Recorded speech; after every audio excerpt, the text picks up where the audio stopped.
Le quotidien suite parle de la sortie de Jean-Michel Sène, le directeur général de l'AGER, l'agence sénégalaise d'électrification rurale. Projet d'électrification rurale, 37 milliards de francs CFA sous le feu des contrôles. Jean-Michel Sène se revient sur les dossiers et embrasse justement donc la polémique qui enfle au Sénégal. Le quotidien Sud en parle plus amplement donc dans sa parution de ce lundi. Walf Quotidien également en parle. Scandale AGER, révélation électrique de Jean-Michel Sène, nous dit le journal Walf ce matin à sa une. On a payé 67,700 milliards et il n'y a que 16 milliards de réalisation. L'audit a aussi révélé une autre surfacturation de plus de 15 milliards, informe le journal. Les poteaux béton de 300 à 350 000 francs CFA à AOPO au Sénégal.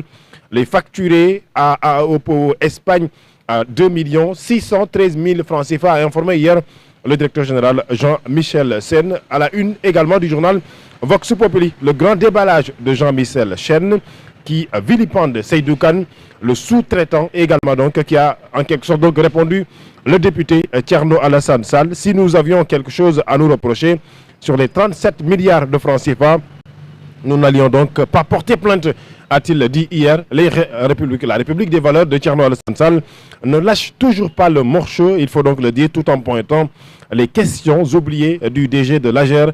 La RV revient à la charge, informe le journal Vox Populi qui met à sa une l'image de Thierno Alassane Sall, le député à l'Assemblée nationale.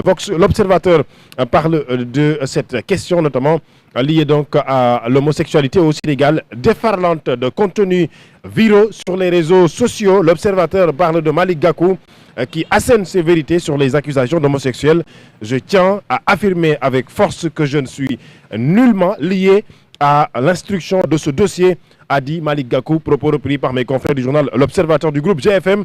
Je rappelle que la dignité et les valeurs n'ont pas de prix dans ma famille, a dit le leader du grand parti Malick Gakou, qui a décidé de porter plainte à la division de la cybercriminalité contre Idi, missionnaire RG, Ndir Boumaki et fils de Maki. L'Observateur parle également donc de la célébration de l'indépendance, l'an 66 de l'accession à la souveraineté du Sénégal. Les préparatifs bien entendu donc de ce défilé à Thiès. Le journal donc est entré à fond dans justement donc ces préparatifs. Le quotidien Point Actu Sport ou Point Actu en parle ce matin également de cette célébration de l'indépendance. Également le journal parle de la gouvernance du Sénégal, rupture annoncée entre Diomaye et son premier ministre Ousmane Sonko. Donc le président de la République et le premier ministre sénégalais, 4 profils présents pour remplacer Ousmane Sonko à la primature. Selon Afrique Intelligence, le journal Point Actu revient et nous informe ou nous présente ces 4 personnes qui sont donc pressenties pour remplacer Ousmane Sonko à la primature. Mohamedou Makhtar Cissé, ancien ministre de l'Intérieur, rappelez-vous, sous l'ère Macky Sall, qui a d'ailleurs été le ministre de l'Intérieur qui a organisé parfaitement l'élection présidentielle de 2024. Makhtar Diop, Biram Diop, l'actuel ministre des Forces armées, entre autres donc personnes, notamment l'ancien SEMGA. Mbaye Cissé est aussi donc cité par Africa Intelligence pour remplacer l'actuel premier ministre donc Ousmane Sonko à la primature, nous informe le journal Point Actu Sport. Là revient sur le président Bassirou Diomaye Faye, 2 ans au pouvoir, la nouvelle profession de foi de Bassirou Diomaye Faye, informe le journal. Diomaye qui pique Macky Sall et félicite parallèlement donc le gouvernement du Sénégal après 2 ans donc à la tête du Sénégal, là où le quotidien Réumi nous informe que Macky Sall, l'ancien président de la République du Sénégal, se prépare donc pour les débuts des auditions pour le secrétariat général des Nations Unies. Macky Sall prend le micro le 20 avril, informe le journal. Le quotidien Le Soleil revient sur le Conseil des ministres hier, avec surtout l'an 2 du président Bassirou Diomaye Faye au pouvoir. Cap, bilan et attente, dit le journal Le Soleil ce matin. Les quotidiens sportifs reviennent surtout sur le bilan de la trêve internationale du mois de mars de l'équipe nationale du Sénégal. 2 matchs, 2 victoires. Et avec la manière, le quotidien Record nous informe que les Lions redémarrent bien. Un secteur offensif bien portant. 2 buts encaissés en bloc compact et parallèlement 26 joueurs alignés. Le pic pour Mossar, nous informe le journal. Parlant donc de Momodou Sarr, le jeune défenseur sénégalais.